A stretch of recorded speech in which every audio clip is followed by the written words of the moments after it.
The game animation sample for 5.5, it's finally out and it's fully replicated. Look at this. I'm doing 4 players, doing a listen as server, and wow, this is working flawlessly. So mine didn't actually update for a bit, but you do have to add this to your library. And once you're on the Epic launcher, you go over to your library and then you can actually look for your game animation sample and then click remove local content. For some reason, mine was only showing up for 5.4, but you do have to remove the local content and then it lets me create the project for 5.5 like so. And the first thing you're going to notice is when you open the game animation widget are a bunch of these things that say new on the side of it. So we got state machine setup, thread safe animation, gameplay camera system, foot placement, and so on. And there's a new obstacle course up here. And there's also sprint now. So we can go ahead and sprint. And this is actually an amazing setup to actually just start a project on. I'm actually really liking this. I'm just staring at the foot placement right now, but yeah, this is amazing. So let's go over some of the new features that came with the 5.5 update.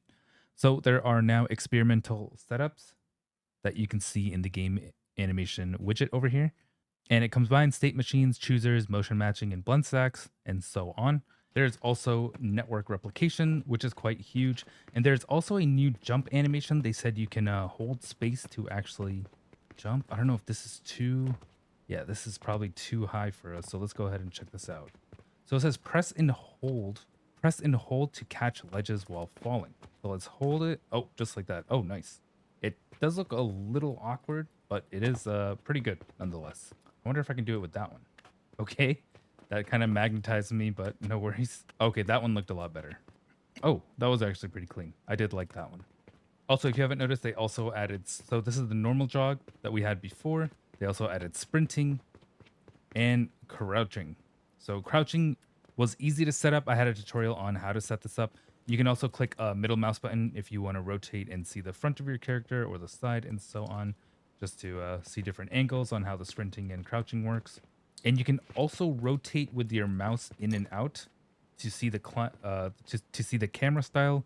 So you'll see it says client 1 camera style close, camera style balance on the top left, and far. So far is definitely a little more odd. And balance seems to be pretty cool. I guess if you're going at high speeds, then sure. Like this is giving me like Sonic Adventures 2 type camera when you're going so fast the camera can barely keep up. You'll also see in the widget there's this foot placement thing. If I go ahead and disable that, you'll see that our character doesn't have proper foot placement. It's not too bad without it. There is a little bit of clunkiness that we can see. But if I go ahead and enable it, you can see that the foot just places right on. So off, there's a little bit of a gap over here, and on, the foot is exactly where the mesh is, like so. So it's a lot more accurate. And this is pretty important to note. There's a thread safe animation switch, and this function in the animation blueprint actually helps boost performance. And you can see it by hovering over this detail.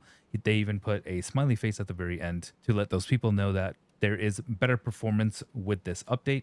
And just note, this is not the final version, but it is a very solid update. And of course, my favorite is the network replication. Every time I try going over 8 on my computer, it just crashes. I think it's just too many instances at once for my computer. I tried 16.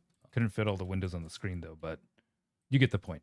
And there's also mobile support that you can actually package up, download it on your phone, and try this out. Thanks for watching Codes Row, and I'll see you in the next video. Thanks for watching.